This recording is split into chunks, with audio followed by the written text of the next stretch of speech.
En este apartado se analizará la importancia que tienen las soluciones ácidas y alcalinas que se dan en las reacciones bioquímicas. Una solución adquiere las propiedades que permiten reconocerla como ácida cuando al ionizarse el número de iones hidrógeno supera al de los iones hidroxilo. Si la situación es la contraria, la solución es alcalina. En resumen, en una solución que contiene iones, un ácido es una sustancia que provoca un incremento en el número relativo de iones hidrógeno, mientras que una base es la que causa el aumento de los iones hidroxilo. Los ácidos denominados fuertes, como el clorhídrico, el sulfúrico y el nítrico, son los que en soluciones acuosas se ionizan completamente. Las bases fuertes, como los hidróxidos de sodio y de potasio, también se disocian por completo en las soluciones acuosas. Los que solo lo hacen parcialmente se denominan ácidos débiles o bases débiles. El grado de acidez o de alcalinidad de una solución se expresa por medio de la escala de pH, es decir, del potencial de iones hidrógeno que representa el valor del logaritmo negativo de la concentración de estos iones, expresada en unidades de mol por litro. Una solución con un pH inferior a 7 unidades, es decir, con más de 10 a la menos 7 mol de iones hidrógeno por litro, es ácida, y con menos de 10 a la menos 7 mol por litro es alcalina o básica. Las soluciones neutras tienen un pH de 7, que resulta del valor absoluto del producto iónico del agua a 25 grados centígrados. La disolución de un ácido en agua eleva la concentración de iones hidrógeno y baja el valor del pH, por ejemplo, de 7 que es neutro a 5 que es ácido. Por el contrario, la disolución de una base en agua aumenta la concentración de los iones hidroxilo, disminuye la concentración de los iones hidrógenos y aumenta el valor del pH, por ejemplo, de 7 a 9, que es base. Es necesario aclarar que dado que la escala de pH es logarítmica, la diferencia en una unidad significa que la concentración de los iones de hidrógeno es 10 veces mayor o 10 veces menor. Así, un ácido se caracteriza por su tendencia a perder iones hidrógeno, protones, mientras que una base tiende a asociarse con ellos. En otras palabras, los ácidos son donadores potenciales y las bases aceptoras potenciales de iones hidrógeno. De acuerdo con esto, se pueden denominar anfipróticos, es decir, capaces de actuar tanto donando como aceptando protones. Una buena molécula aceptora de iones hidrógeno debe tener cuando menos un par de electrones desapareados, mientras que una reacción ácido-base es aquella en la que un ion hidrógeno se transfiere de una molécula donadora, el ácido, a una molécula aceptora, la base. Esta condición cambia de acuerdo con las circunstancias de la reacción, lo que significa que el calificativo de ácido o de base depende de los reactivos que intervengan en ella. Los ácidos se clasifican según el número de protones que pueden ceder en monopróticos, como el ácido acético, dipróticos, como el carbónico, y tripróticos, como el fosfórico.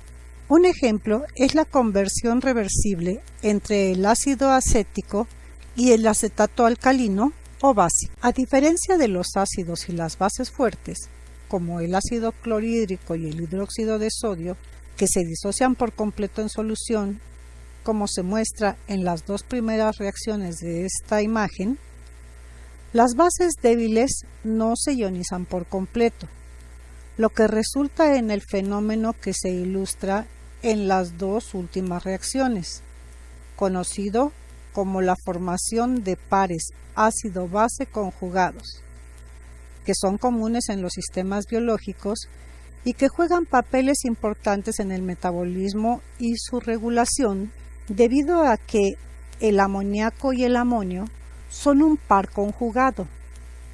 El agua y el grupo hidroxilo son otro par. Estos pares ácido-base conjugados pueden actuar como soluciones amortiguadoras que resisten los cambios en el pH, como lo hacen algunas proteínas, los carbohidratos y los fosfatos, lo que significa que, en una solución amortiguadora, dentro de ciertos límites, se pueden agregar ácidos o álcalis sin que se cambie el pH original. Casi cualquier proceso biológico es dependiente del pH del medio donde ocurre, de tal manera que incluso los cambios más pequeños producen modificaciones considerables en la velocidad del proceso, lo cual es cierto no solo para las reacciones donde los iones de hidrógeno participan directamente, sino también para aquellas en las que aparentemente no tienen ningún papel. Por ejemplo, en el espacio aéreo de los pulmones, el dióxido de carbono está en equilibrio con el amortiguador de bicarbonatos del plasma sanguíneo, que circula por los capilares. Debido a la concentración del dióxido de carbono disuelto, se puede ajustar rápidamente por los cambios en la frecuencia de la respiración. El sistema de amortiguador del bicarbonato de la sangre está prácticamente en equilibrio con el gran almacén potencial del dióxido de carbono de los pulmones. Este sistema de amortiguador de bicarbonatos es singular debido a que permanece en equilibrio con el aire atmosférico. El dióxido de carbono producido en el metabolismo se difunde a través de las membranas celulares y se disuelve en el plasma. Este amortiguador es el principal sistema que neutraliza los iones hidrógeno liberados por las células resultantes de los procesos metabólicos. Cuando se añade a la sangre un ácido, como un ion hidrógeno, H+, este reacciona con el bicarbonato. Al disociarse el ácido carbónico, libera dióxido de carbono. La presión parcial del dióxido de carbono sanguíneo aumenta ligeramente y después el dióxido de carbono se elimina por los pulmones. De esta forma, el exceso de iones de hidrógeno se neutraliza. Cuando se añade un álcali como un grupo hidroxilo, este reacciona con el ácido carbónico y forma agua.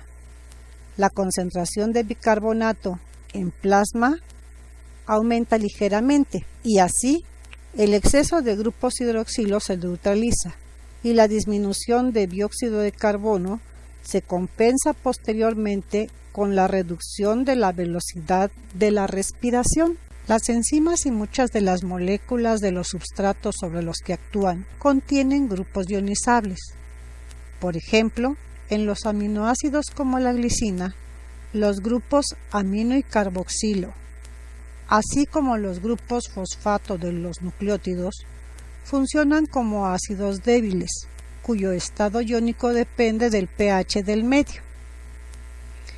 En el caso del aminoácido de la glicina, la titulación ácido-base presenta las siguientes características.